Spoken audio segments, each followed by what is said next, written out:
Oi, Ralf. Será que agora está me ouvindo? Ralf? Oi. Oi. Ah, agora sim. Alô? Você acha que Me nós ouve? reiniciamos porque essa primeira parte nós perdemos? Está Só um minuto. me Não te ouvindo? ouço. Deixa eu ajustar aqui o fone. Boa noite, Denise. Namastê.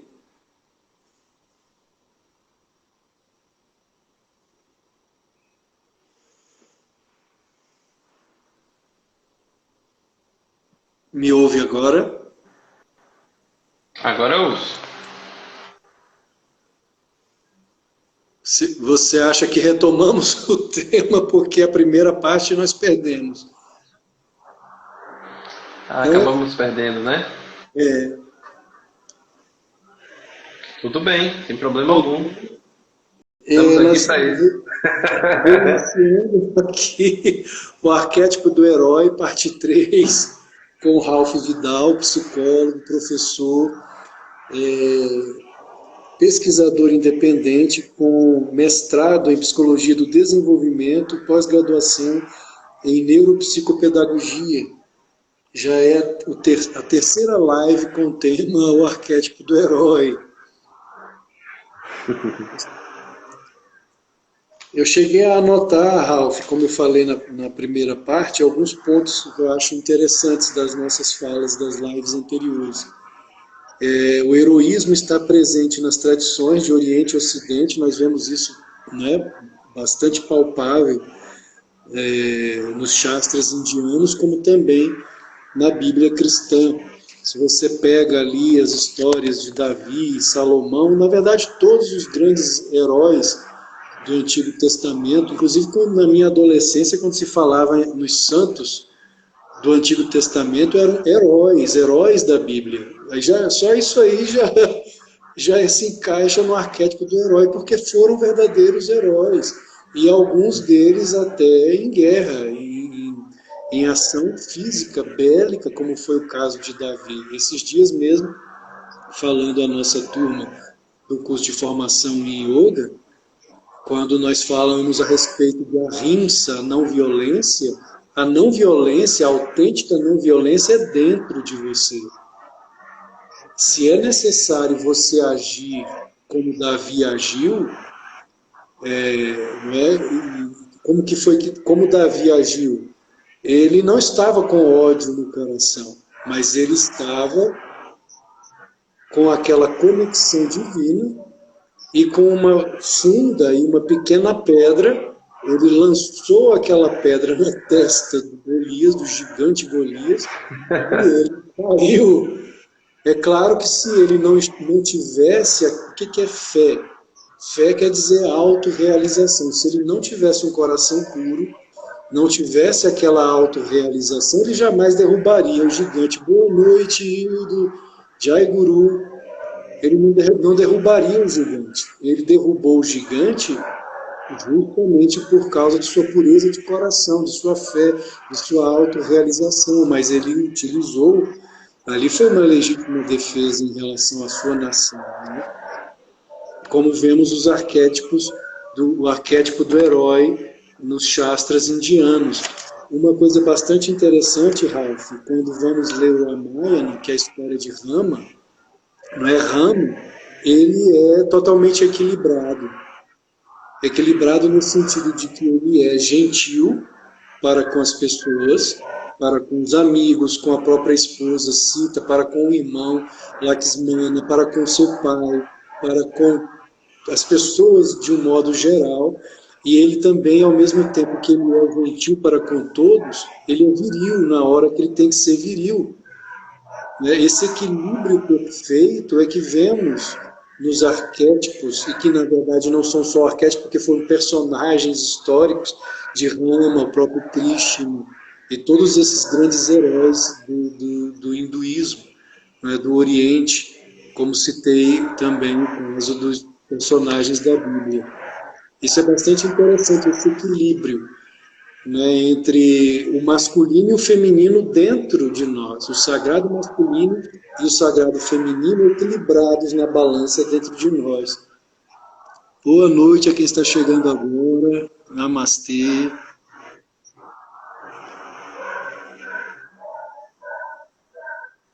Se você quiser comentar sobre isso também, Ralph. Claro, Alexandre. Enquanto você falava, aí me ocorreu uma...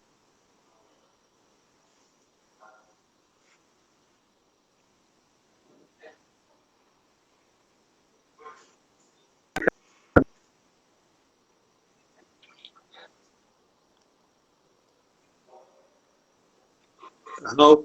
Os conflitos. Ralph. Me ouve, Alexandre? Olá. Olá, sua internet. Ralph. Todos em casa, vocês nos ouvem, estão conseguindo me ouvir o Ralph Vidal. Por favor, boa noite quem está chegando agora. Eu não sei se é a minha conexão ou se é a do Ralph que está falhando. Quem estiver em casa, por favor.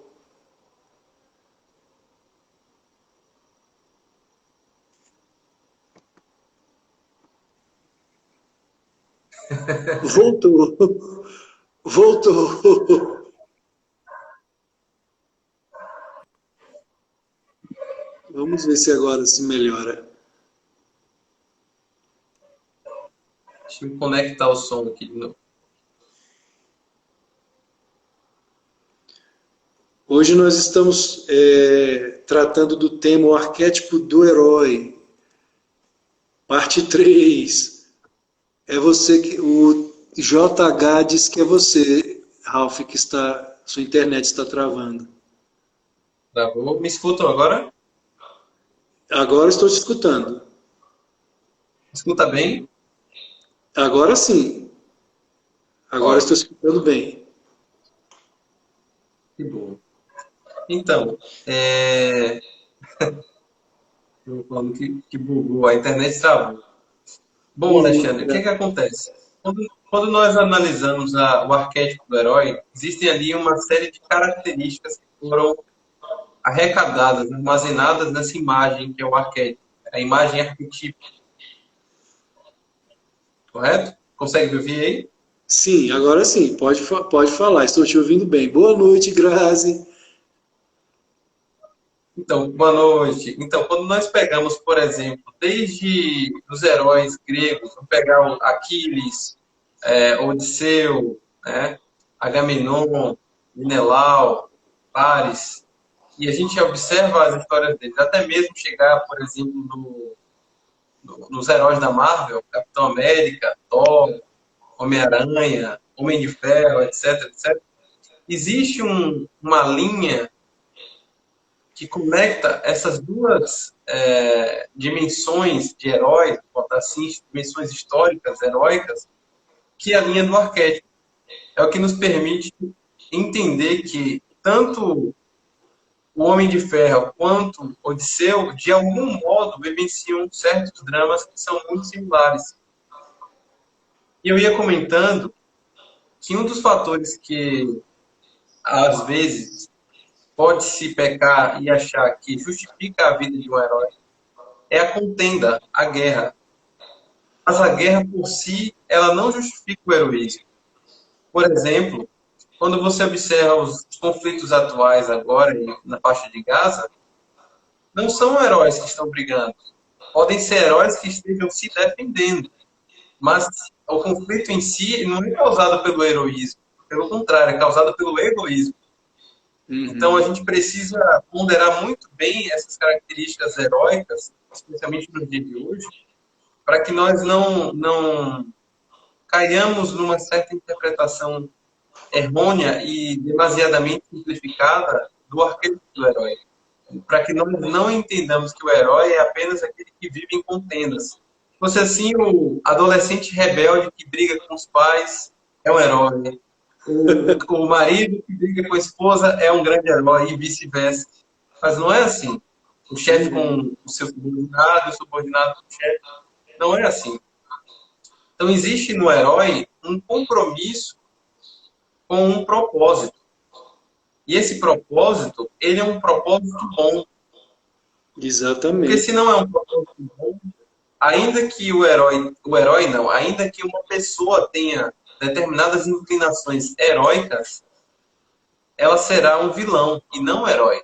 Exatamente. Como citei outrora, Alexandre, o caso de Stalin, o caso de Hitler, imaginemos se essas figuras históricas de alto impacto a nível magnitude histórica, né? Quando analisamos a história por seus impactos sociais, imaginem se elas tivessem mudado de lado. Não, vamos fazer grandes obras, grandes feitos, vamos influenciar as pessoas para o bem.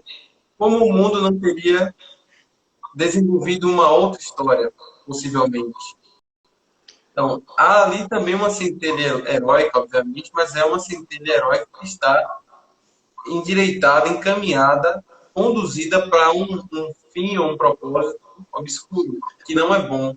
E, portanto, Na, não é heroísmo. na verdade, seria o acessado da antítese do arquétipo do herói. Né? O contrário do arquétipo do herói, no caso, o vilão, né? Apesar da Exato. etimologia da palavra vilão vir de villain, mas no vilão no sentido daquele que em vez de buscar o que é bom para ele mesmo e para a sociedade, ele busca o contrário do que é bom, né? O avesso do que é bom. E aí, no caso, Sim, então é um vilão, né? perfeito. Perfeito. Uma das coisas também, Ralph, que nós temos visto muito na sociedade atual é e que isso não se encaixa nem no yoga e creio e quando nós estudamos as outras tradições, na verdade não se encaixa em tradição alguma, seja ela oriental, seja ela ocidental, é quando nós transformamos o vilão em vítima.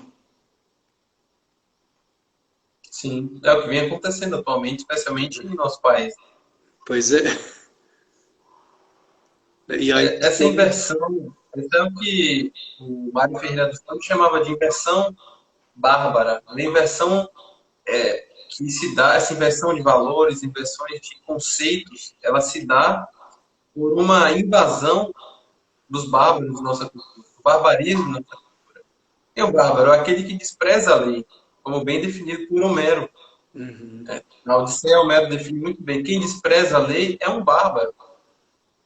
O exato. desprezo à lei, o desprezo à ética, o desprezo às virtudes, a busca insaciável pelo prazer, o egoísmo, o hedonismo, E, todos são sinais, claro, de barbarismo. e outra coisa, quando nessa inversão de valores nós colocamos o vilão como herói Sim, e o herói como opressor.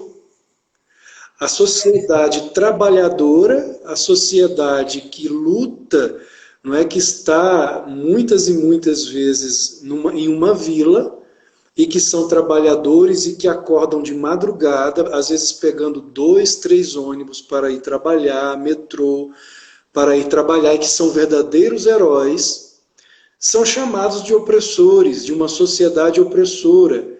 Não só os que estão nas mansões são opressores, mas dentro dessa visão, a sociedade como um todo é colocada como opressora.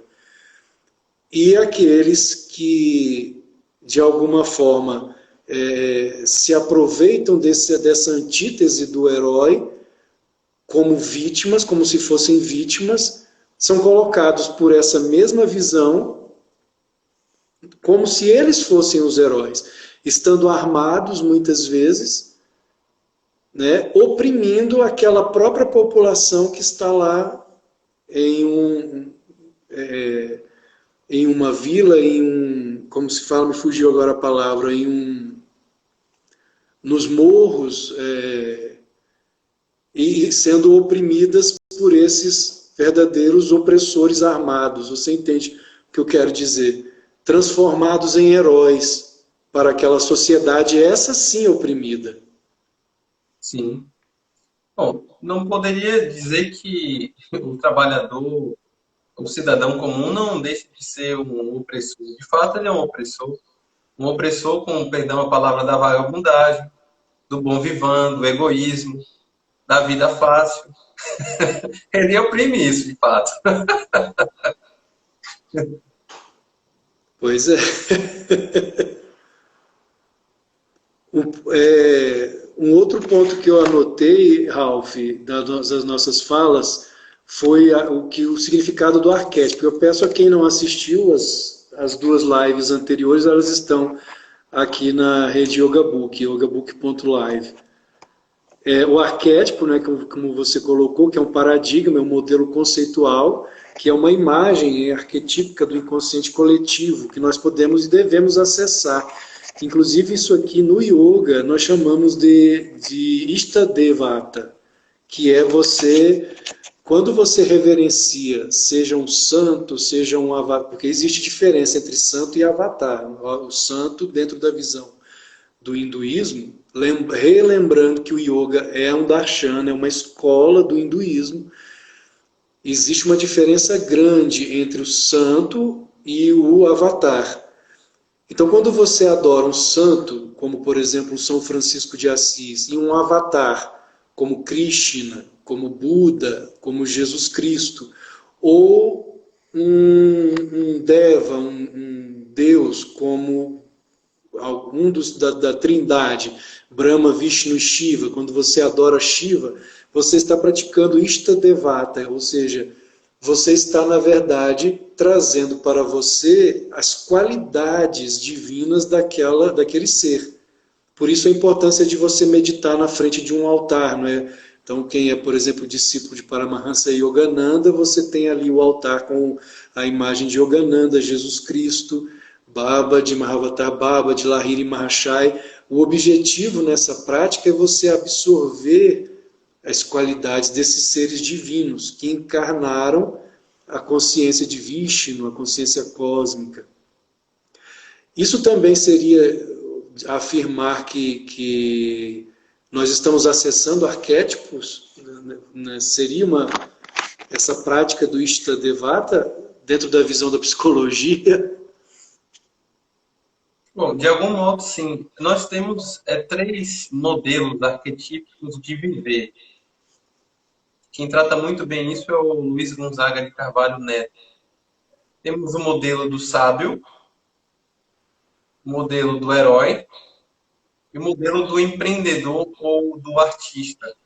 Então, a vida de cada pessoa ela vai se travar, se desenvolver, se desenrolar, seguindo um padrão narrativo, ou do herói, ou do sábio, ou do artista barra empreendedor.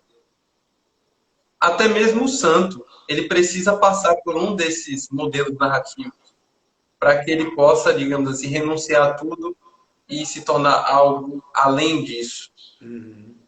Alguém que está acima de tudo isso. Mas enquanto a vida dele se desenrola no seu desenvolvimento, de algum modo ele será ou um sábio, ou um herói, ou um empreendedor, ou um artista. Isso é interessante, porque quando você vê a biografia dos santos, você pega, por exemplo, um Yogananda. Yogananda é o quê? É um Bhakta. Ele encarnou o quê? Os arquétipos do amor divino. Inclusive, ele é chamado de um Prema Avatar, uma encarnação do amor. Aí você pega o Yukteswar. É um Gyani, né? Um sábio. E os sábios, dentro da visão do yoga, eles não têm papas na língua, né? Como se diz, você vai ver lá o primo de Jesus, João Batista. João Batista ele não tinha papas na língua. Quando e claro que muitos de nós às vezes não compreendem por que os santos às vezes agem com tanta energia, como no caso de João Batista. João Batista ele não foi doce como Jesus. E olha que Jesus também teve seus momentos de Gyani, não é? Quando ele entra no templo, rodopia um chicote no ar, vira as mesas dos cambistas, não é porque estavam fazendo do templo comércio. Ali ele realmente agiu com bastante energia, como se fosse um Gyani. Mas João Batista era um Gyani o tempo todo.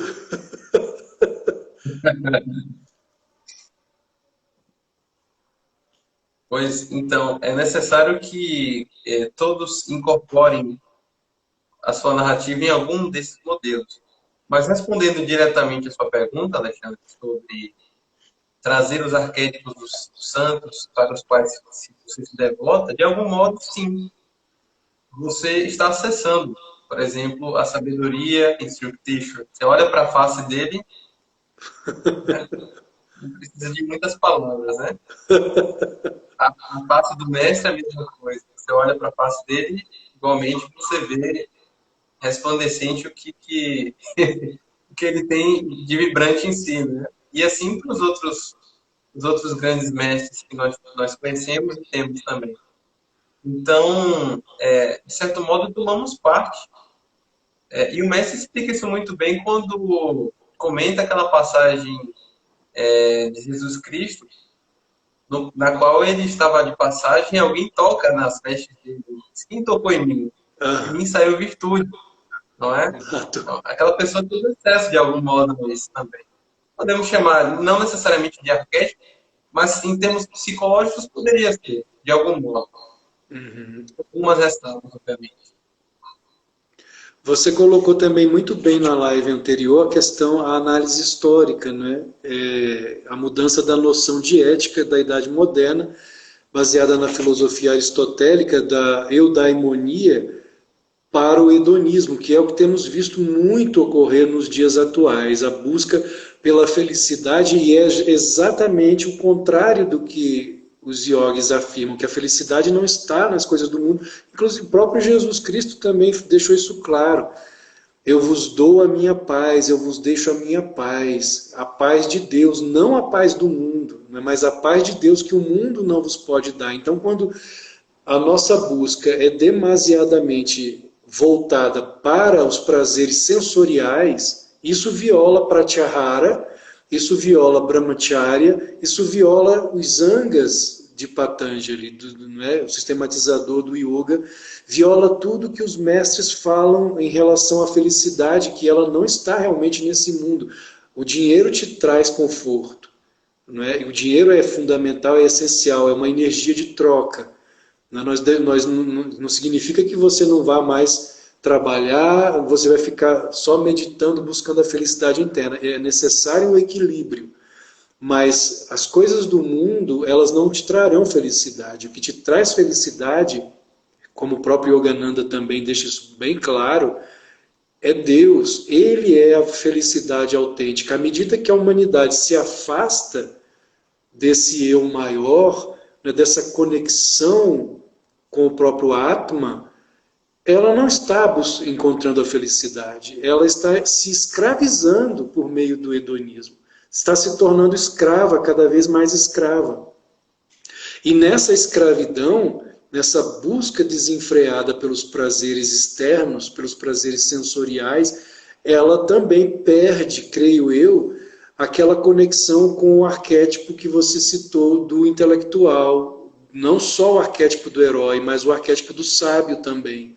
Porque ela está tão voltada para as coisas externas, para os prazeres externos, que ela não vai em busca do conhecimento. Como se, lembrando também Silptesso, a sabedoria é o maior depurativo. Se você não busca a sabedoria, se você não busca o conhecimento, você é uma presa fácil, como diz o ditado, em terra de quem tem em terra de cego, quem tem um olho é rei. Então, essa busca pela sabedoria está incluída. O hedonismo realmente ele vem para nos distanciar da verdadeira felicidade, à medida que a sua consciência está presa ao mundo, escravizada às coisas do mundo. Perfeito. O que houve foi uma translação da noção de ética, não é, Alexandre? Em Aristóteles e também em Platão, antes dele, a felicidade consistia no exercício de virtudes. A prudência, especialmente na justiça, falando aí em termos platônicos, na justiça, na bondade, na beleza, na busca pelos transcendentais, né? Os quatro transcendentais, como eram considerados em filosofia clássica, na unidade, bondade, beleza e verdade. Unum, bonum, verum, cultur, em latim. Então, quem seria o infeliz? Aquele que se afasta disso. Aquele que se afasta da bondade, aquele que se afasta da verdade, aquele que se afasta da unidade, aquele que se afasta da beleza, aquele que se afasta da justiça, aquele que se afasta da temperança, aquele que se afasta da moderação, aquele que se afasta do que é virtuoso, por concordância, é o infeliz. E isso Aristóteles traduz bem na sua fórmula da felicidade, na eudaimonia. Uhum. E, e ele também consegue sintetizar muito bem essa concepção quando nos diz que a virtude é a mediania. Siddhartha Gautama, Buda, explicava muito bem isso, o caminho do meio, a mediania entre os excessos e as pautas. O exercício da virtude é um exercício de moderação na natureza. Mas quando você chega à Idade Moderna, especialmente influenciado pela filosofia epicurista, a concepção de felicidade muda. A felicidade deixa de ser uma consequência do exercício de virtudes para ser uma consequência do gozo prazenteiro, da busca insaciável do prazer. Uhum. O que se comprova com isso, quando olhamos o dia de hoje, é que nós nos tornamos muito mais infelizes. Porque o modelo epicurista de felicidade poderia estar muito bem sintetizado na vida de um adolescente moderno. Ele só busca prazer e quer que as pessoas, de algum modo, forneçam os meios para que ele satisfaça os seus prazeres. E como é a vida de um adolescente hoje? Uma vida completamente triste, prazerosa, infeliz, sem sentido, sem norte, sem orientação, sem motivação para nada, E isso é com algumas reforçado, ressalvas. e isso é reforçado no próprio universo acadêmico, quando você coloca o ser humano, não é você, não, você na verdade promove um reducionismo do próprio ser humano, como se o ser humano fosse um ser somente, unicamente, exclusivamente social e nada mais que isso, como se nós tivéssemos uma única dimensão, e é essa dimensão social. E você exclui todas as outras dimensões, que inclusive o próprio yoga também nos traz, né? Porque quando nós vamos estudar o yoga a fundo, existem 3 shariras ou 5 koshas, não é, que são invólucros. Então nós temos o invólucro corporal, biológico, né, e isso muitas vezes nós temos visto sendo negado, como se nós não fôssemos biológicos. E quando você nega a biologia, você está negando uma das dimensões básicas do ser humano, que é no yoga Annamaya Kosha. Você nega também a dimensão energética, Pranamaya Kosha. Você nega a dimensão racional, Manomaya Kosha. Você nega a dimensão intuitiva, Vijnanamaya Kosha. E você nega a dimensão da bem-aventurança, Ananda Maya Kosha. Além de negar o próprio ser, o self, que é o Atma. E então nesse reducionismo que nós vemos hoje prevalecer muito no universo acadêmico, você é um ser apenas social. É um reducionismo total do ser, é uma pobreza, é um empobrecimento, não é, do ser.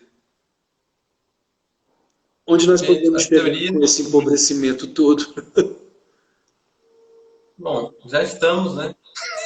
Pois As é. teorias elas têm fragmentado o homem em mil pedaços e, embora elas fragmentem, bom, teorias pseudocientíficas fragmentem o homem para poder estudá-los, ou melhor, com o pretexto de poder estudá-los, elas se tornaram cada vez mais herméticas, cada vez mais fechadas em si, e perderam um caráter interdisciplinar da ciência, que é próprio da ciência, na verdade. E, Uhum. além disso, perderam, obviamente, a utopia que é própria da ciência, que é a utopia de buscar um método, um meio de atingir um conhecimento apolítico, um conhecimento firme, um conhecimento forte, só que esse conhecimento ele deve ser obtido por uma constante vigilância e revisão do que é produzido. o que acabou. Não existe nem constante, não existe nem vigilância, não existe nenhuma observação sobre o que é produzido. Se produz e se é tomado tudo o que é produzido como verdade, como um conhecimento verdadeiro, irrefutável, indiscutível, simplesmente porque ele recebe o selo no final do semestre, no final do curso, de que foi uma produção universitária, uma produção científica. Obviamente que isso destoa completamente a imagem de homem dentro da universidade. E o que se vê são os grandes espantalhos humanos. Eu fico observando, por exemplo, retomando a ideia de fraternidade dentro do próprio heroísmo, que você havia ensejado anteriormente, quando pensamos, por exemplo, na concepção feminista de fraternidade entre as mulheres, a chamada sororidade. Cara, eu conheço feministas que desprezam suas avós, desprezam suas mães, desprezam suas filhas, mas quando pisam na rua e encontram com suas parceiras, elas são extremamente cúmplices ideologicamente. Essa ideologia só funciona da soleira para fora, e a sua mãe, e a sua tia, e a sua avó. Entende? Então, a coisa é tão maluca que não há uma adequação perfeita do homem, melhor dizendo, das teorias ao homem. Não há uma busca pela transformação de uma teoria numa descrição mais acurada possível do que é o homem. Mas, ao contrário, o que se tem feito é uma tentativa de transformar o homem num modelo teórico proposto por essas mais esdrúxulas teorias que nós temos desde a Idade Moderna para cá. É algo realmente assustador, porque nós estamos trocando. Inclusive, existe na introdução do livro Autoperfeição com Hatha Yoga, do professor Hermógenes, né, pioneiro do yoga no Brasil, nosso saudoso professor Hermógenes, em que ele, eu posso até dizer ali que nessa introdução, ele não conseguiu prever o que realmente estava acontecendo, porque o que ele fala estava ocorrendo, infelizmente, ao contrário. Ele diz mais ou menos assim, que os jovens estão trocando Leni por Krishna, pelo Bhagavad Gita, estão trocando Mao Tse Tung por Jesus, estão mais ou menos isso, não me lembro, não estou falando aqui exatamente, mas é mais ou menos nesse sentido. E o que nós estamos vendo hoje, na verdade, não é isso, é o contrário, nós estamos, na verdade, esquecendo Jesus, esquecendo o Buda, esquecendo que Krishna também nos deixou e trocando por ideologias, por pensadores, na verdade, materialistas, né? O chamado materialismo dialético, isso quando não uma espécie de, posso dizer aqui claramente, satanismo. Porque quando nós estudamos a vida de Karl Marx, ele foi um satanista declarado. A princípio da vida de Karl Marx foi a de um religioso, que em determinado momento de sua vida ele se revoltou contra Deus e passou a jurar vingança, como lemos em Oulanen, a jurar vingança contra Deus e contra a humanidade. Está lá em Oulanen, nas palavras do próprio Marx. Então, infelizmente, a juventude de hoje está trocando Jesus, Buda, Krishna, trocando por esses outros autores, sem nem mesmo conhecê-los a fundo. Esse é o grande problema. Porque quem dos jovens de fato conhece o que Marx viveu e o que ele realmente escreveu, ou aqueles que vieram depois, como Antônio Gramsci, não é? Todos os que vieram, a Escola de Frankfurt, todos os que vieram depois, se você for perguntar à geração atual, eles não sabem. Eles sabem aquilo que os professores deles afirmaram, mas nem mesmo esses professores sabem o que eles estão falando, o que eles estão ensinando em sala de aula. Invertendo valores e distanciando a juventude do autêntico caminho da felicidade, que é interno. Hoje, inclusive, você vai falar em um curso de formação em yoga sobre Jesus Cristo. Os estudantes de yoga só faltam dar um pulo daqui lá na China. Como assim, Jesus um yogi? Sim, Jesus um yogi.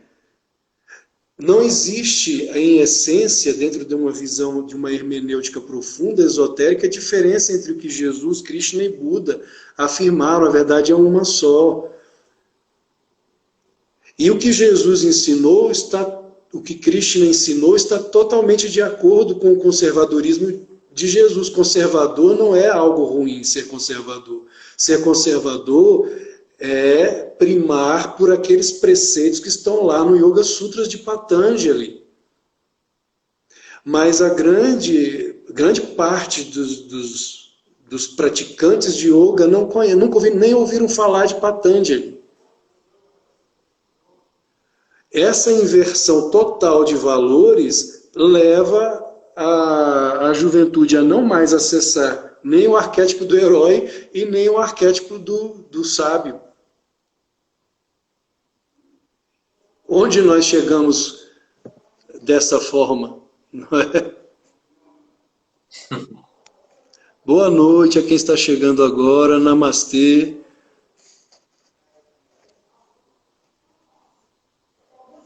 Queridos, caso alguém, se vocês desejarem fazer perguntas, fiquem à vontade. O tema de hoje é o arquétipo do herói, parte 3. Eu estou aqui recebendo Ralph Vidal, psicólogo, grande amigo, estudioso, pesquisador independente.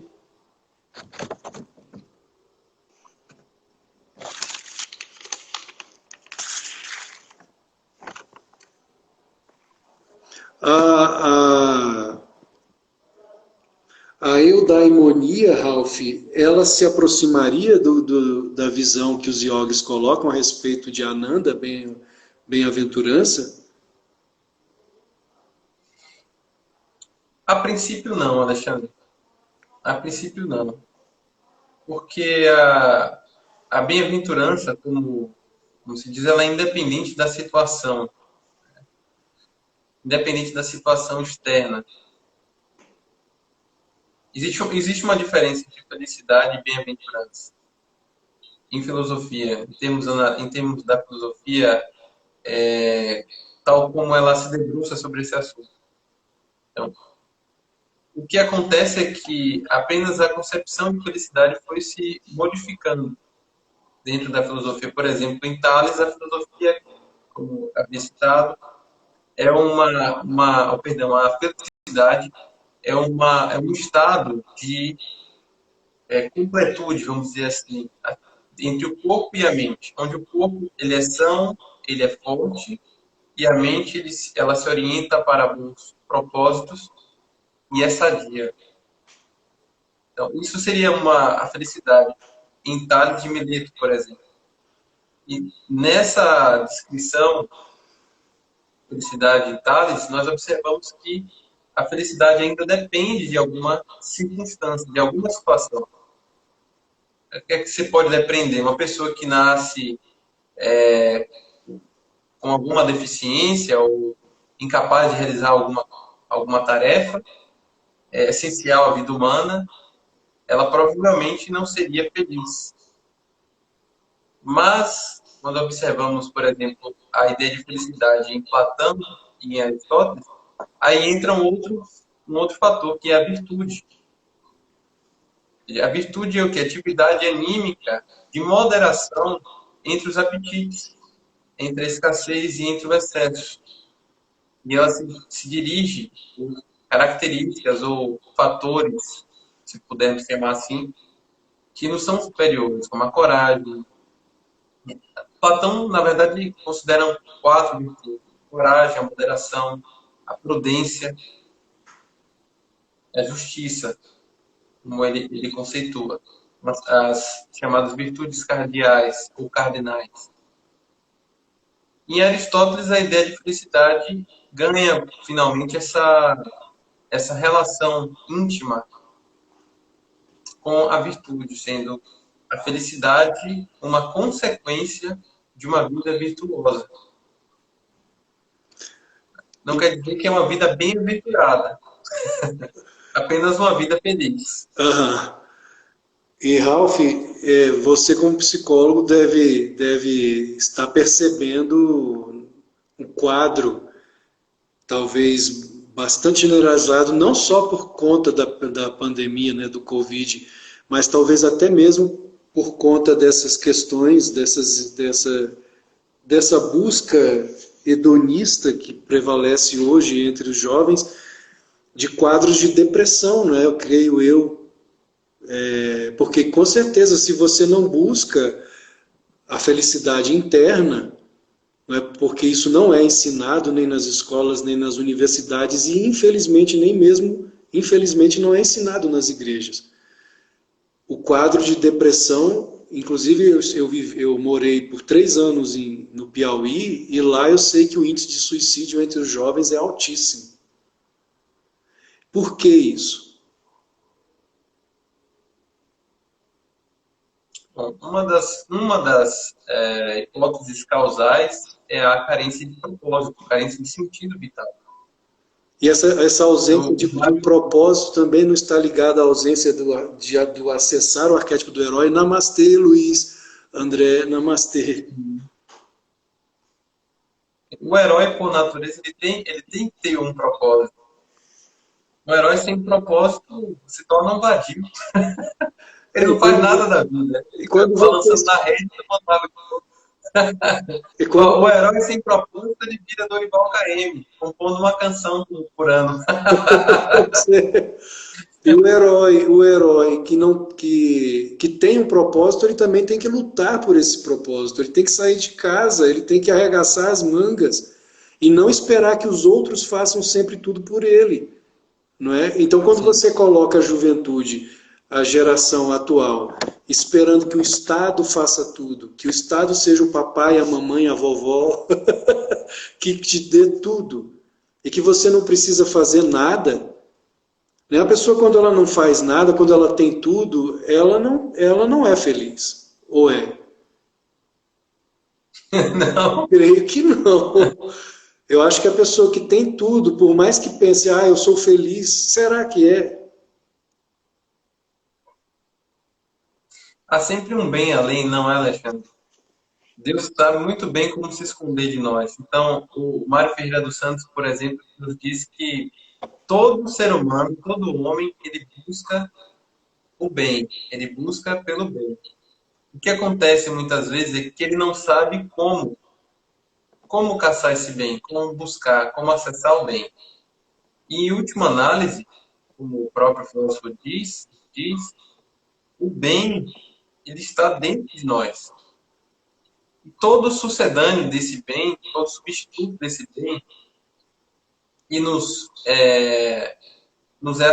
chega por meio dos sentidos, dos 5 sentidos, eles são, de certo modo, em alguma medida, especialmente quando eles são contemplados com usura, acessados com usura, com excesso, eles servem como camuflagens para esse bem que está dentro de nós. É como o mestre relata naquela brilhante passagem do burrico carregando em seus fardos pedras preciosas, tesouros, né? Tesouros ali dentro. O burrico, tadinho, está carregando uma carga riquíssima, mas ele não sabe que aquilo é riqueza. Aham. É o que nos acontece. Exatamente. Ralph, tem uma passagem que eu gostaria de ler, que está em meu Sim. livro Francisco Grande Yogi de Assis, que é, na verdade, uma citação do livro São Francisco de Assis, de Alceu Amoroso Lima, que ele fala a respeito da personalidade de São Francisco.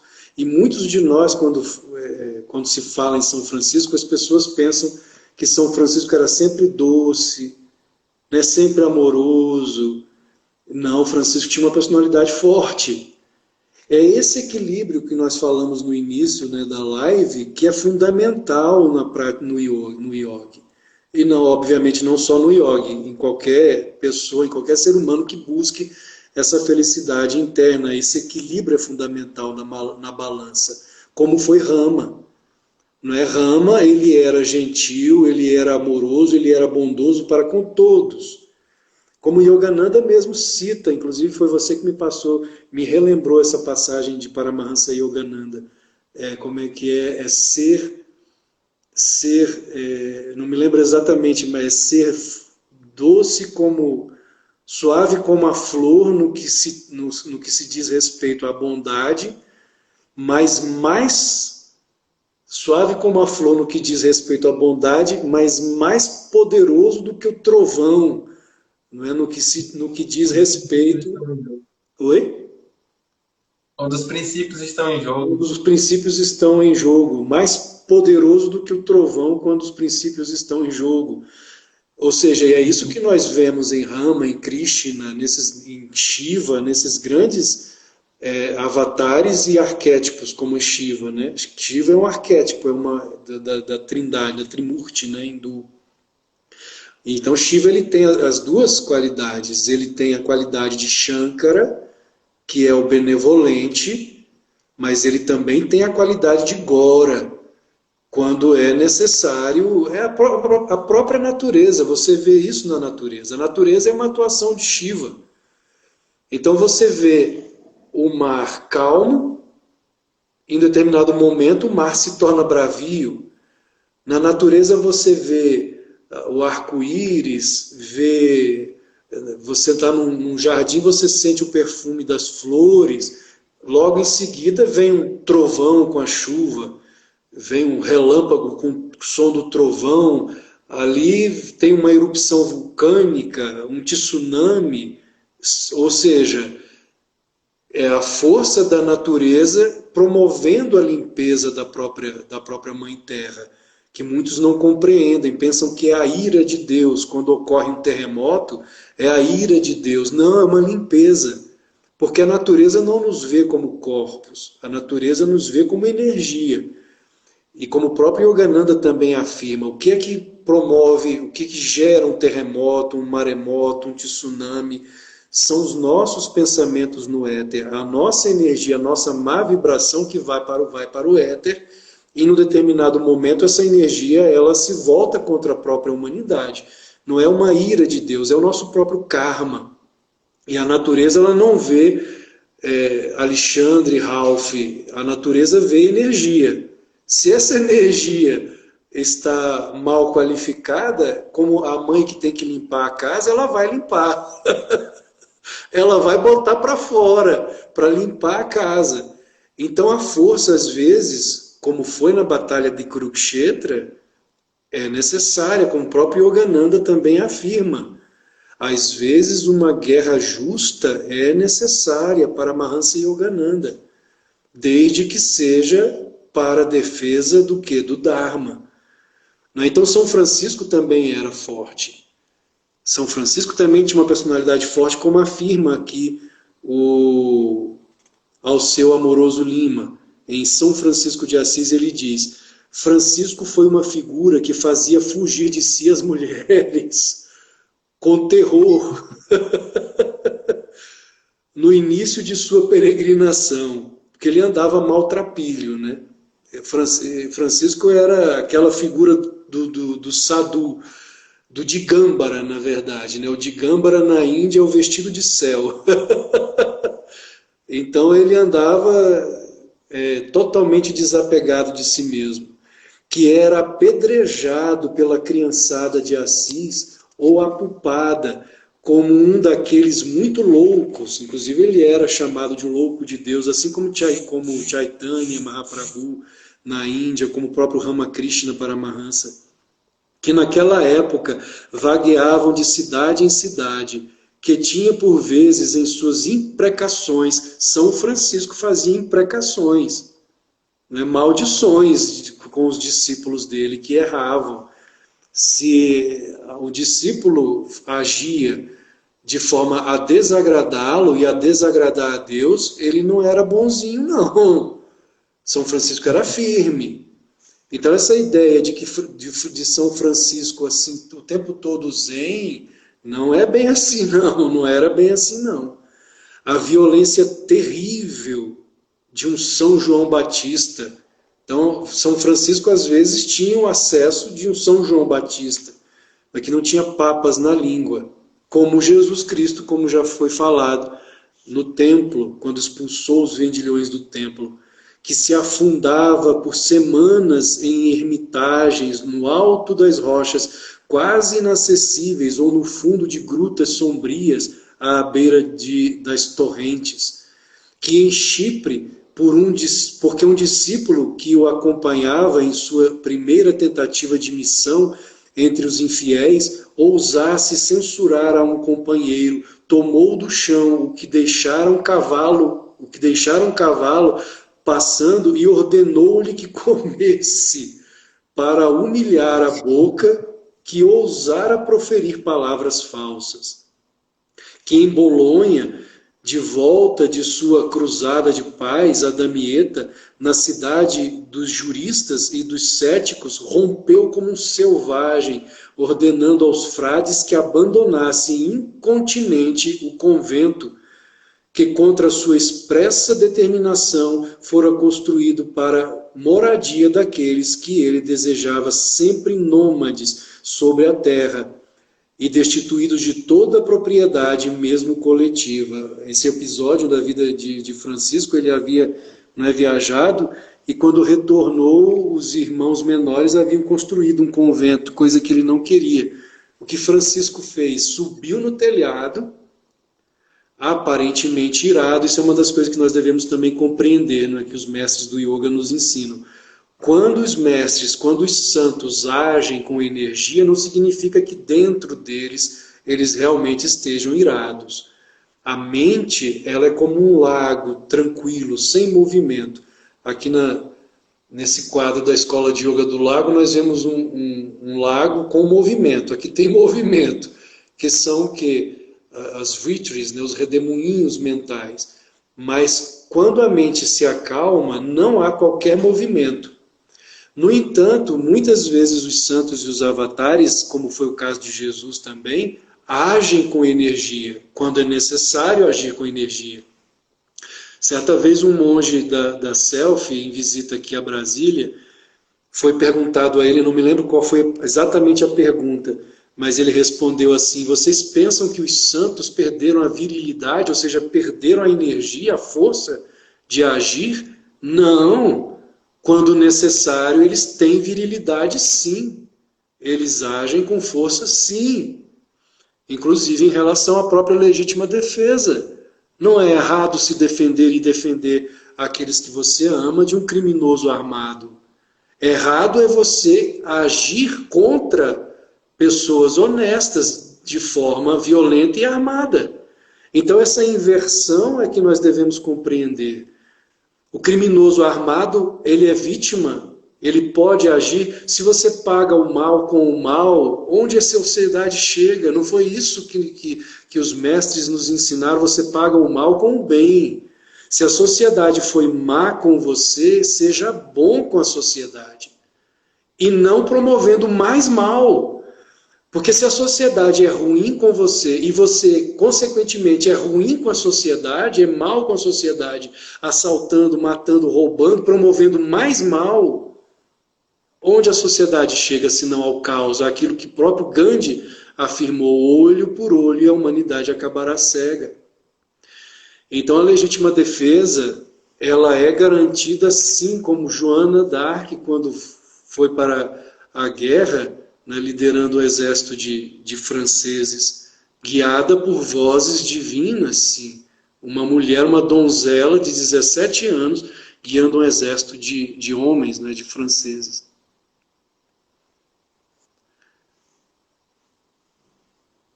Ralph,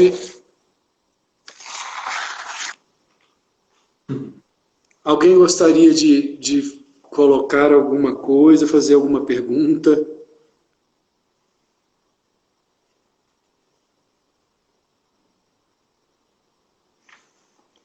Então esse foi Francisco de Assis. Homem com H. Isso não quer dizer que fosse alguém que o correto é ser violento para com as mulheres. Aí não é um homem com H. O homem que é violento para com as mulheres não é um homem com H. Ele, na verdade, está em desequilíbrio. O homem Sim. autêntico, o homem verdadeiro, ele é gentil para com todos, como foi Rama.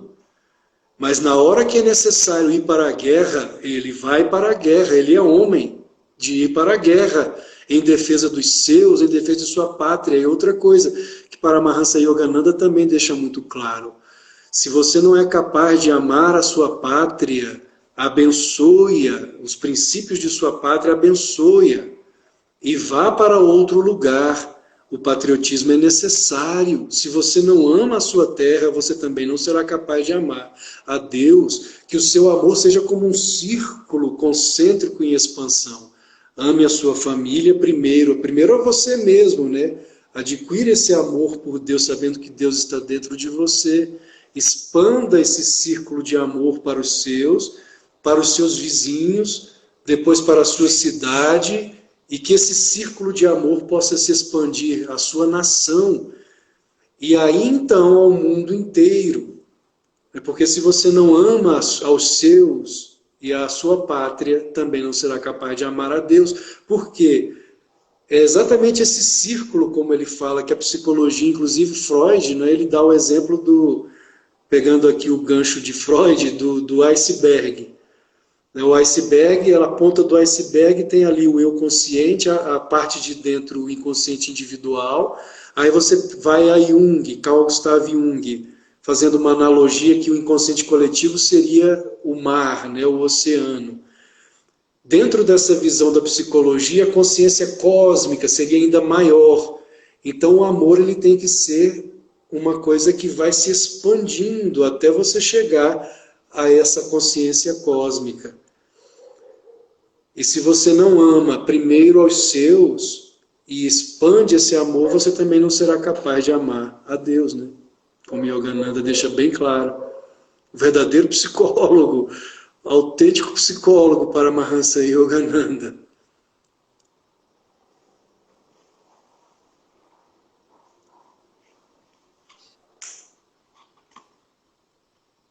Você gostaria de falar mais alguma coisa, Ralph? Boa noite, Vanessa. Boa noite a todos.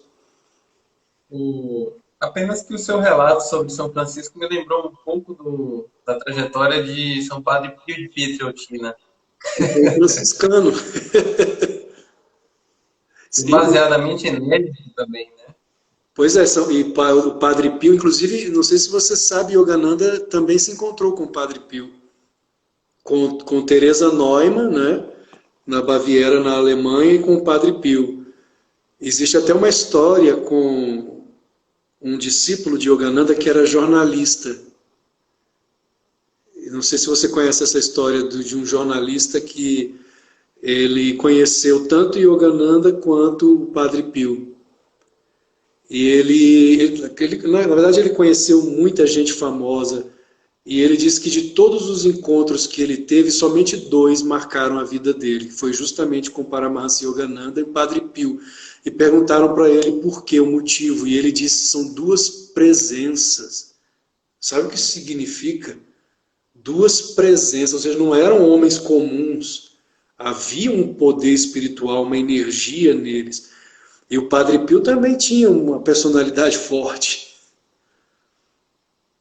Fortíssima. Pois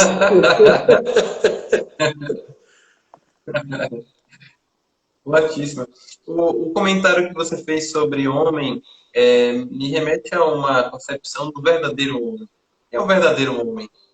Aquele que controla os seus impulsos. Exato. Aquele que tem domínio de si mesmo. Exato. A criança não pode fazer isso. O adolescente não pode fazer isso. O homem maduro, um homem amadurecido, ele consegue fazer isso. Ele pode fazer isso. Inclusive, ele deve fazê-lo. Deve fazê-lo.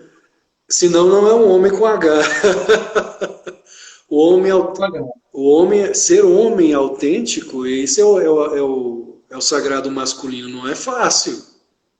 Porque você tem que ser equilibrado.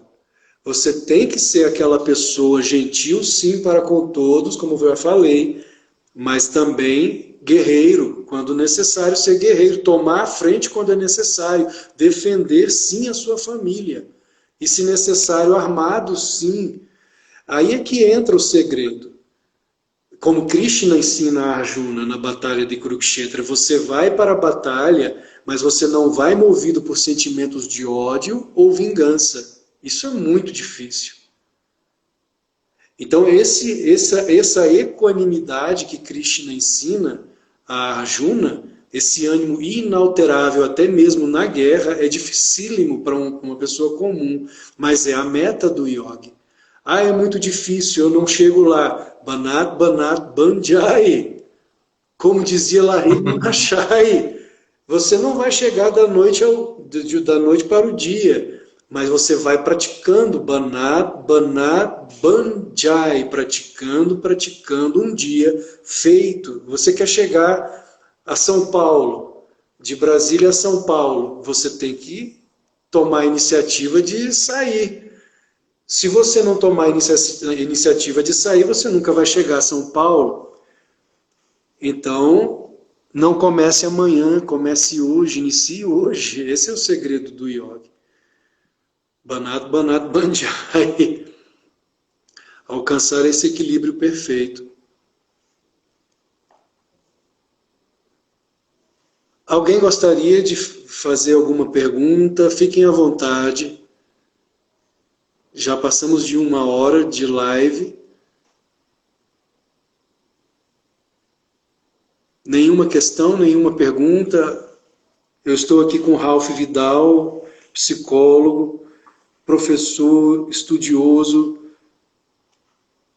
também Kriyaban, discípulo de Paramahansa Yogananda, grande amigo meu. Essa é a nossa terceira live com esse tema, o arquétipo do herói. Uma longa trajetória, né, Alexandre? Oi? Como? Foi uma longa trajetória, né? Três lives, você.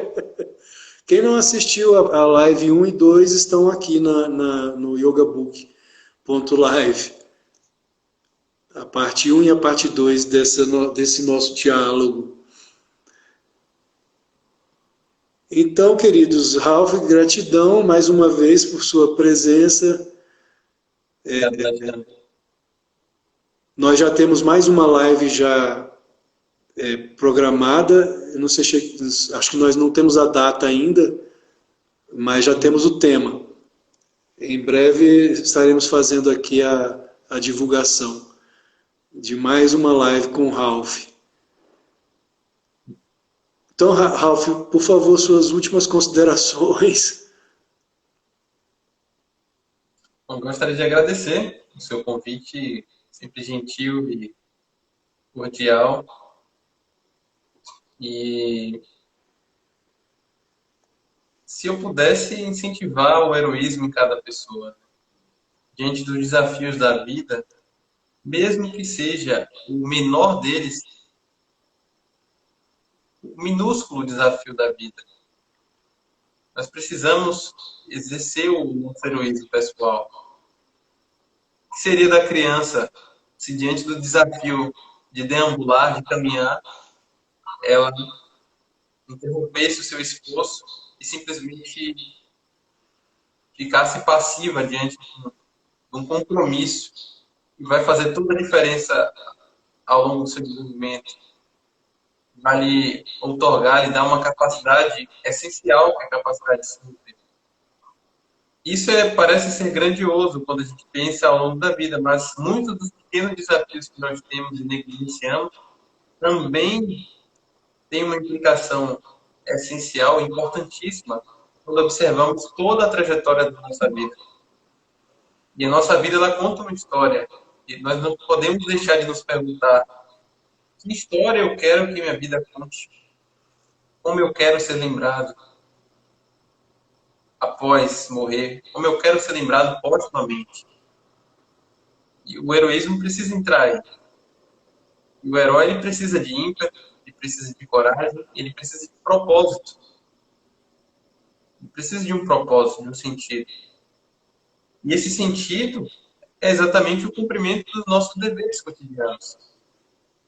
Sem que ele precise necessariamente da mediação de outra pessoa, seja dos nossos pais, do nosso esposo, da nossa esposa, do prefeito da cidade, dos vereadores, do governador do estado, e assim vai subindo.